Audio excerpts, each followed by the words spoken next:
Добрый день. На сегодняшний день на территории республики действует 126 пожаров на общей площади 1 миллион 360 тысяч га. Работа проводится на 48 природных пожарах на общей площади 518 тысяч га. Всего работает группировка местного населения и авиационной техники, людей. Это составляет 1811 человек, техники 249 единиц. За прошедшие сутки локализовано 12 лесных пожаров на общей площади более 76 тысяч га.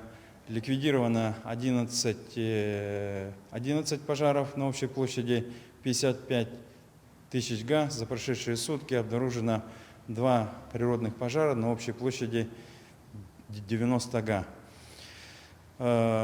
Авиация Министерства обороны активно продолжает работу по тушению пожаров в Нюрбинском, Верхневилюйском районах, в Ленском, Алекминском, Хангаласском и в районе городского округа Якутск, это в Усть-Алданском районе.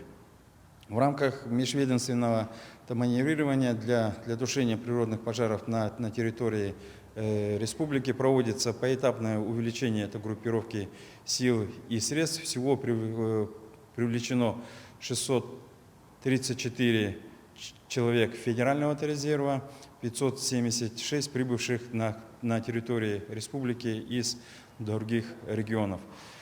В настоящее время на особом контроле находятся природные пожары в районе 4 населенных пунктов. Это в горном районе у поселков Эрт и Кюрелях, также это Кобяйского района в поселка Сити и Верхневилюйского района в поселке Такаракы.